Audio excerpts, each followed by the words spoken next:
بسم الله الرحمن الرحيم. الحمد لله، والصلاة والسلام على رسول الله صلى الله عليه وسلم. هنأتي اليوم ونتعلم كمان 5 كلمات. من هذه الكلمات كلمة مادة وأمد. أكثر ما جاء الإمداد في الشيء المحبوب، نحو أعوذ بالله من الشيطان الرجيم وأمددناهم بفاكهة. وأمددناهم بفاكهة يبقى شيء محبب. إنما المادة بقى جت فين؟ جت أعوذ بالله من الشيطان الرجيم ونمد لهم من العذاب مدا. يبقى في فرق بين مادة وأمد. مادة تأتي في الخير، أمد تأتي في الشيء المكروه. كذلك كلمة سقى وأسقى. الأول سقى ما فيهاش أي كلفة، ولذلك تذكر في شراب الجنة وسقاهم ربهم شرابا طهورا.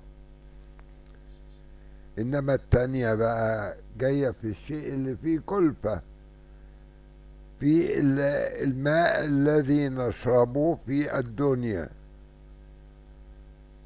أعوذ بالله من الشيطان الرجيم لأسقيناهم ماء غدقا. لأسقيناهم ماء غدقا. كذلك في عندنا فرق بين كلمة عمل وفعل، بين العمل والفعل.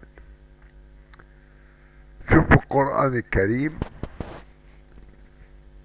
الأول اللي هو عمل لها امتداد الزمان، يعملون له محاريب، يعملون له ما يشاء مما عملت أيدينا، لأن خلق الأنعام والثمار والزروع بيحتاج إلى وقت، إلى امتداد.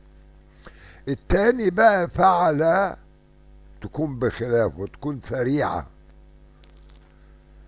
أعوذ بالله من الشيطان الرجيم ألم تر كيف فعل ربك بأصحاب الفيل؟ ألم تر كيف فعل ربك بعاد؟ كيف فعلنا بهم؟ ويفعلون ما يؤمرون، اللي هم الملائكة، ويفعلون ما يؤمرون. طبعا مجرد الايه الامر ما يصدر لهم ينفذوا على طول. كذلك نبص نلاقي فيه كلمة وعملوا الصالحات. وعملوا الصالحات. وعملوا الصالحات المقصود المثابرة. المثابرة والاستمرار على الاتيان بهذه الصالحات. في التانية بقى تيجي السرعة، وافعلوا الخير. وافعلوا الخير زي افعلوا الخير بمعنى استبقوا الخيرات. وقوله تعالى والذين هم للزكاة فاعلون، حيث القصد انهم يأتوا بالزكاة بسرعة مش ينتظر. طيب، ومن ذلك كلمة القعود والجلوس. القعود ما هياش بمعنى الجلوس. الجلوس يكون فترة قصيرة، إنما القعود يبقى يأخذ وقت أطول. ولذلك احنا نقول ايه؟ قواعد البيت. ما نقولش جوالس البيت، نقول قواعد البيت. نقول جلسة المحكمة. ليه جلسة المحكمة؟ لأننا بنجلس فترة صغيرة ونمشي. كذلك يقول إذا تفسحوا في المجالس، لأن هذه المجالس بتاخد فترة قصيرة وتنتهي. إنما في الجنة نقول إيه؟ في مقعد صدق عند مليك مقتدر. في مقعد صدق. ليه؟ لأن الجنة فيها خلود، يبقى كأن ايه، القعود فيها بيستمر مدة طويلة لأنه خلود. يبقى عرفنا الفرق بين القعود والجلوس. كذلك في فرق بين أعطى وآتى. أعطى ليس بمعنى آتى، بينهما فرق ينبئ عنه بلاغة كتاب الله، وهو إن الإيتاء أقوى من الإعطاء.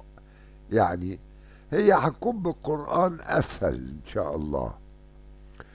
يقول الله تعالى: بسم الله الرحمن الرحيم: تؤتي الملك من تشاء. تؤتي الملك من تشاء، لأن الملك شيء عظيم، فعشان كده يقول تؤتي الملك. يؤتي الحكمة من يشاء. آتيناك سبعا من المثاني والقرآن. لكن في الأشياء اللي هي الأقل يقول إيه؟ إنا أعطيناك الكوثر، لأنه مورد في الموقف مرتحل عنه قريبا، يعني مش هيستمر فيه. طيب، ولسوف يعطيك ربك فترضى. يبقى هنا في فرق بين الإعطاء وبين الإيتاء.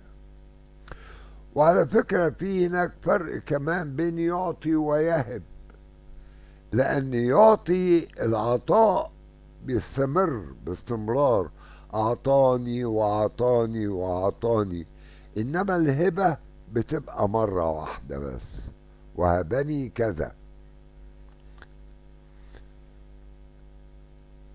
كذلك في عندنا فرق بين كلمة السنة والعام.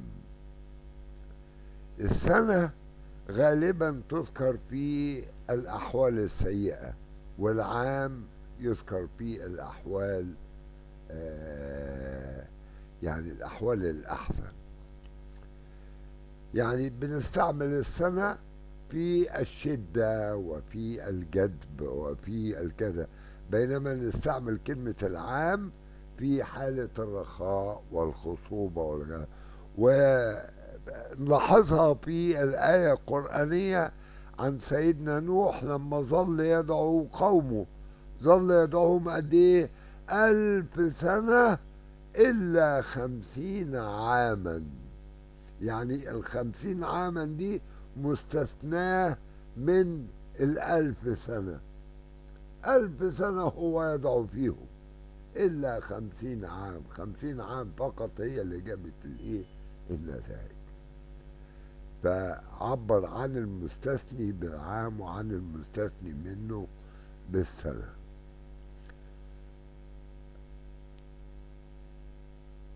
يبقى احنا كده أخدنا 6 كلمات التي يظن أنها مترادفة، ولكن في معانيها واستخدامها بتختلف.